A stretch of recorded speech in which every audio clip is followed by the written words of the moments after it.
Welcome to Focus on Family. I'm Cathy McCarthy, and tonight we will focus on part 2 of our series on creating the life you love.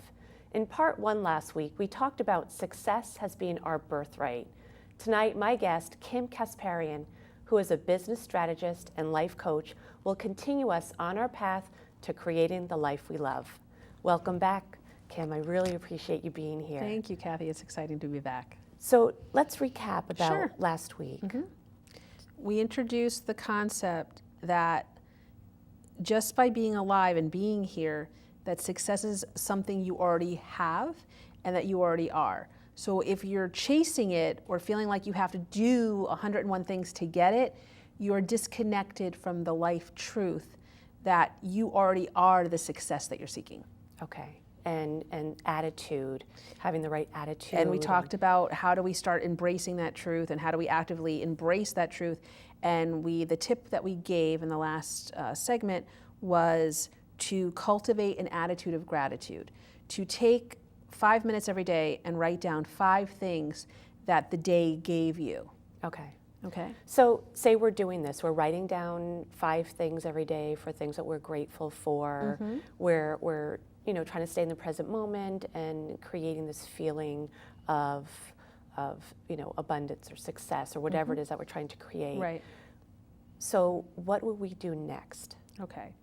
Once you embrace or try on the notion that I am successful, just because I am, and that it's about the shift in the mindset is rather than chasing down success, you are allowing success to come to you. Okay. And you're slowing down to create that experience. Okay. So there's 4 life truths that I wanted to share with you and your audience.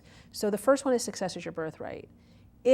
So the way we left off last segment was if success is my birthright and anything I ask for can be received and I have endless possibilities, what is there left to want? Okay. Okay, that was the thing that I asked all your viewers to kind of, oh yeah, she's right. Why would I worry if I can have anything I choose? So that would lead us to the second life truth. Success is our birthright. That means our needs are always met. Okay. Most of us, many of us, no matter what success level we've created, we tend to always be worried about something. Whether it's the kids, whether it's the money, whether it's the job, we tend to, and if you've had a change, death, divorce, illness, something in your life to upset the status quo, we tend to focus on our needs because we're doubting. So people who feel like they're in survivor mode or they're struggling to make ends meet, why is that? Why are they having that experience? Because they're not focusing on the higher level desires. They're focusing on their basics, not the basics, what we teach as the basics, but things that are already theirs. So most people, big topic, well, Kim, what do people worry about? Money, the economy. We teach in our classes, money's the last thing that you ever worry about because money's the one thing that always comes when it's needed. Okay. So when people are in stress or in a transition, they tend to worry about things that are always going to be met. So if your needs are always met, what's there left to focus on? Desires. Higher level. Well, if my needs are always met, where can I take my focus? I always recommend, if you're new to this, is focus on fun. Now that's really hard to do if you're in a situation where you don't know where the money's going to come for the rent or mortgage, the kids are going crazy, your marriage is falling apart, the job might not be there tomorrow. All this is going on. How can you say, well, focus on fun? So how would we get ourselves to that point? Let me just say that I did not read this out of a book, that I actually learned these lessons when I had the most horrific things happening to me, like car accident, like a job loss where wasn't guaranteed a paycheck, death in the family that really shook my core, being sick to the point where I couldn't move if you put a gun to my head. This is where, in those moments, that's where I learned these truths. Okay. So the first thing I think I want to share is that you are given, if you wake up, like today you woke up, right? Anybody watching, they woke up. We've been gifted with an additional 24 hours. If you do not feel that you deserve or are entitled to at least 30 minutes of that day Without any guilt? without any guilt to enjoy whatever you choose to do with your day, we got bigger problems than what we could solve on the show. Right. But most people don't think that way. Right. They think they've got to, and the truth is, no matter who you are, if you're the president of the United States, if you're the janitor who washes a school, this is where we're all equal. We all have 160. Men and women think differently. Men are more problem solvers, so that I think they try to fix it. No, men have the same challenge. Believe it or not, men have the same challenges as women with time. We just do it differently. Okay. Men are maybe a little bit better at putting themselves first than women. Okay. But here's where we're all equal. We all have the same 160 hours in a day, actually in a week. We have the same 24 hours, 168. We all are given the same 24 hours. Time is finite. No matter who you are, no matter how much you slice and dice time, time is finite. Just thinking about it makes me break it out into hives. Because the truth is, no matter who you are, you can always find more to-dos than there is day. Right. Yet we try, every day it becomes a battle of trying to bend what already is. So once you already know you're already set up to fail by focusing on time, are you open to a new option? Our strategy is, if you want to get it done, start having some fun. Okay. So I have fun. There's things I do not like to do. I don't like doing the laundry. I don't like taking out the trash. I don't like doing administrative work and all the details, but they have to be done. Can't stand filing, but these things have to be done. So if I show up to fun first, what normally takes me 4 hours takes me 40 minutes. Okay. When I just try to push it through and just soldier on, things take a lot longer and they don't get done very well. Okay. So create some fun in that space, whether it's putting music on or fun creates energy. So if you desire to have more time, or you would like to experience your needs being met even though you don't have as many zeros in the bank account as you might need, showing up to fun builds your energy level. So most people do not know this, that everything is energy. All right, so this chair that I'm sitting in has been scientifically proven. It's really not a chair. It's a bunch of molecules that vibrate at a certain frequency that make this chair appear hard. But anybody who's taken physics will tell you this chair doesn't really exist. How does that work? So people who manage energy and who live in the truth that my needs are always met, take themselves out of a certain mindset. Once you take yourself out of survival mode, there's more to life than you ever thought. Does that make sense? yes. So because when we're in survival mode, we live in a box. We only see right here. Right. So for your viewers, and I invite your viewers to do this too, go like this. Or actually go like this, Kathy. Okay. Look around the room, kind of, if you viewers at home do that too. Notice that you only see, that you're in your room and you know how big the room is, but how much of the room do you see like Right, this? like tunnel vision. Not Right, too tunnel much. vision, right? Or and actually, with one eye, close one eye and put your hand right in front. So block your vision completely. Okay. So this is scarcity mode. Okay. This is oh my God, my needs, I gotta focus on my needs. I might not be able to pay the mortgage, blah, blah, blah, yada, yada, yada. Right.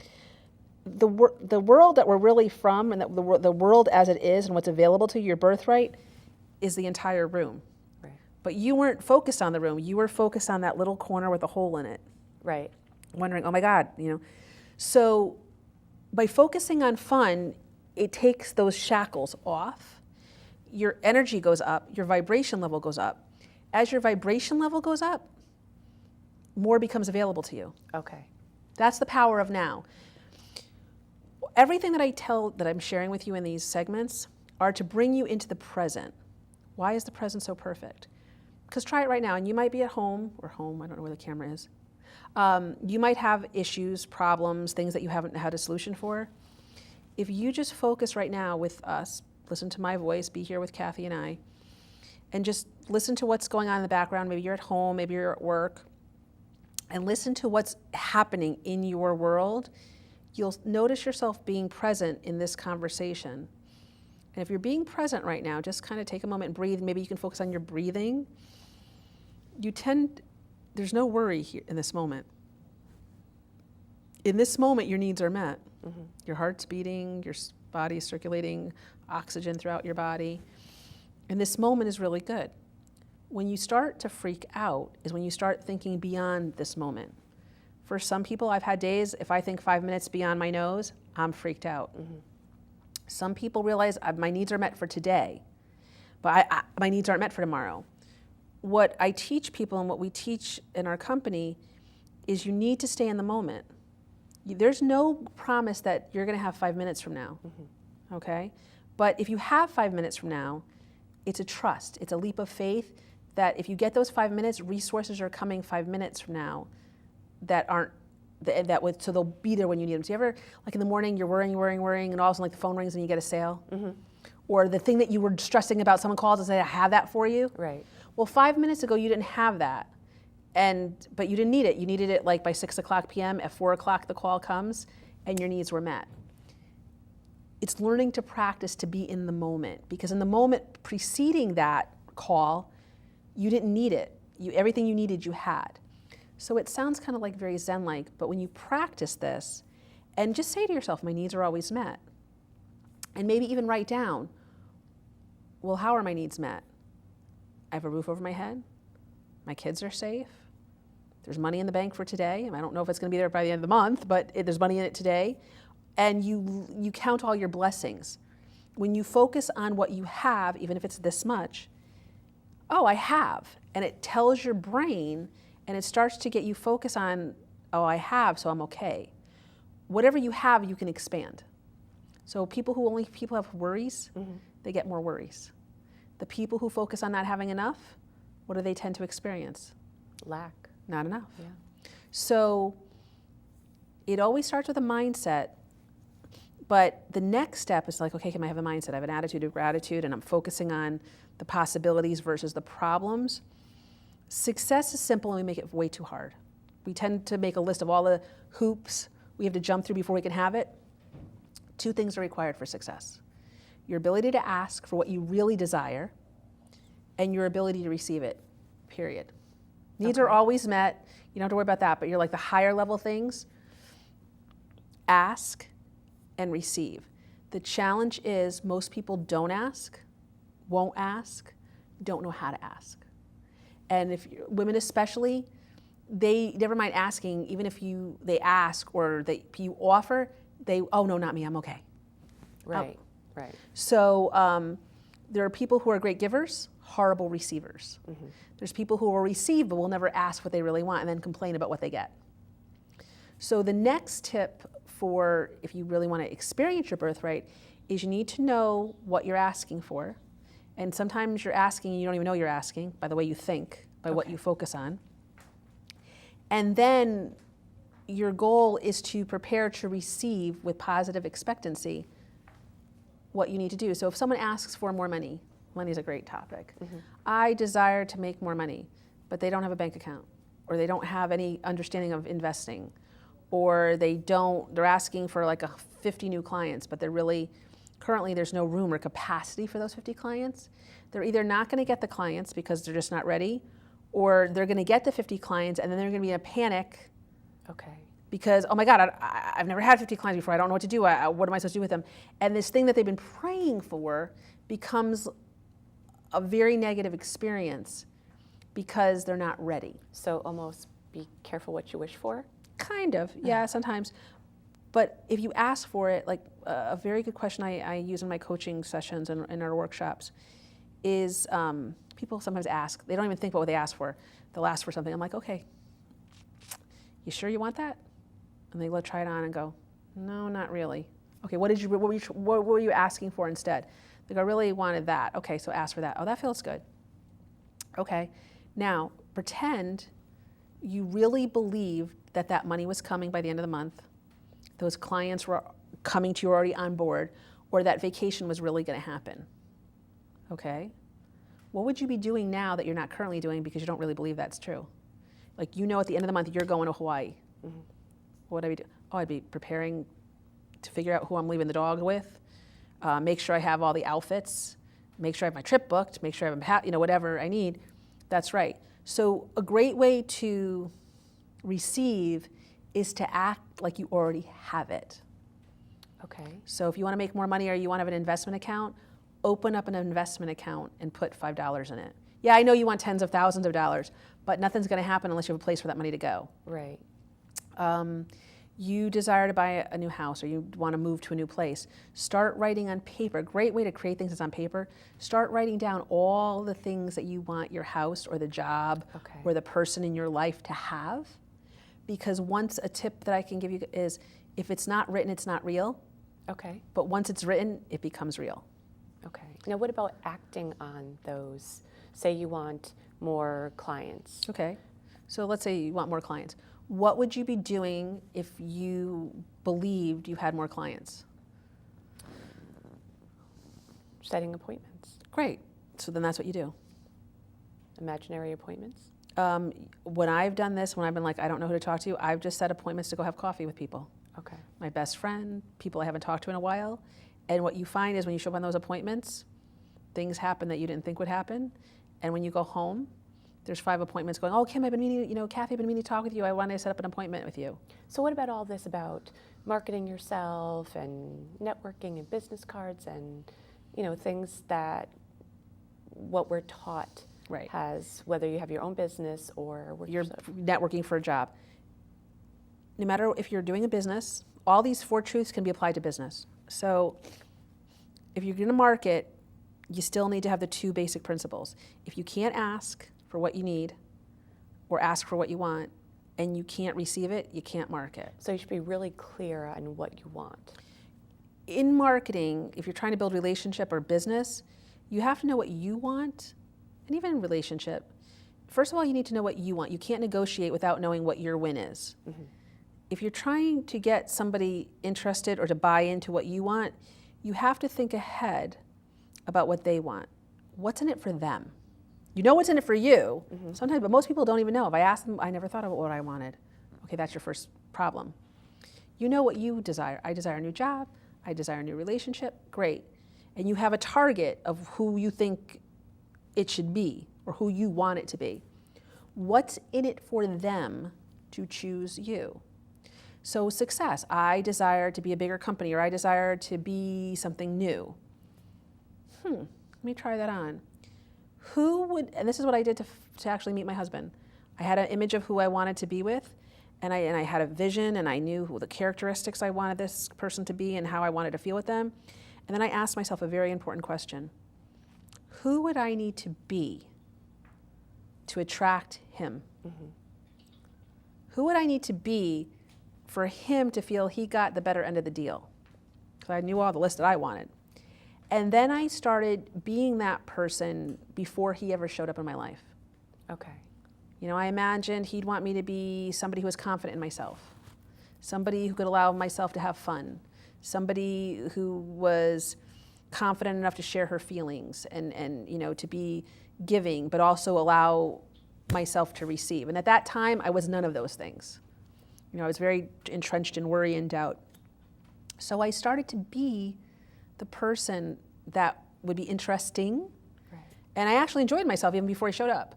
So if there's something you want to be, there's a couple words,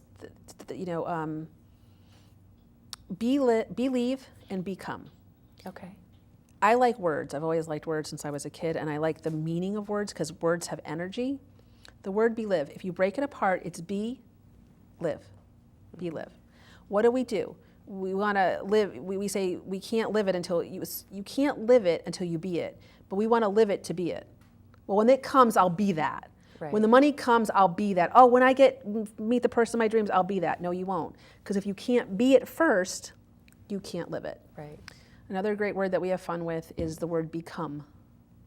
Okay? You have to be it for it to come. Mm-hmm. But the way we live our lives, it'll come, when it comes, I'll be. So we have to become, and instead we want to be come-bees. Okay? And if you're not a come-bee, you become a do-bee. I gotcha. Okay? I can't have that until I do. Right. No. You're a bee. Right. Okay? Being. That ing in English is like, active. Right. You're a being, not a doing. So people forget that. Right. And honestly, it's the hardest thing to do. But when you do it, you're able to ask. And just the tip I want to give everyone today is go to your life and just simplify everything in your life into asking and receiving. Okay. What do you need to ask for to receive it? And to know what you want. Sometimes that's the first. And especially women, I ask them that. That even happens to me. Yeah.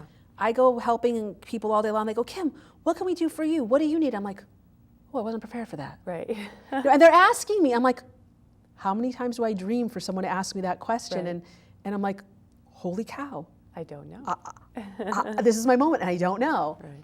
So taking the time to check in with what do you desire? Then you ask yourself, whatever you wrote, is that what it is? Or is that what I think it takes to get there? Right. If it's what you think it takes to get there, ask yourself, what do I think that will bring me? Usually that answer is the feeling, is the experience, and then once you identify that, try it on. Okay. And just see what happens. Okay, so for example, if you were looking for a totally different career, Yeah. for example, and you think you want to be a doctor. Yeah. Okay. Okay. That was my goal. That was my goal from when I was 9 years old till 18. Okay, so you want to be a doctor. Yeah, I was convinced. And you start, going to school or studying this, which you think you want. How do you know that, when does that light bulb go off? And that's actually, for me, the time I was 9 till the time I was 20, I was convinced I was going to become a doctor. I was on the path until I stopped and asked my question, why do you want to become a doctor? And I knew at a young age what prompted me to become one was the death of my great-grandmother. The doctors prescribed her medication and didn't tell her how to take it right, and she hemorrhaged out. So that was like the impetus. When I asked myself what really drives me about being a doctor, it was my desire to help people. That's my burning passion, helping others. And hands-on. When it came time to declare my intent to go to medical school, and as great as it was, and I wasn't afraid of the work, I realized that I would be in books for years, or I would not be able to do what I desire to do for many, many years.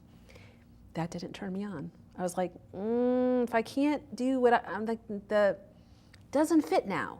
it didn't feel right. It did. Well, it just was like, well, no, I don't want to be in books. I'm not task-oriented. I'm people-oriented. But if I wanted to become a medical doctor, it was a requirement. Right. They're not going to let me work on patients unless I do.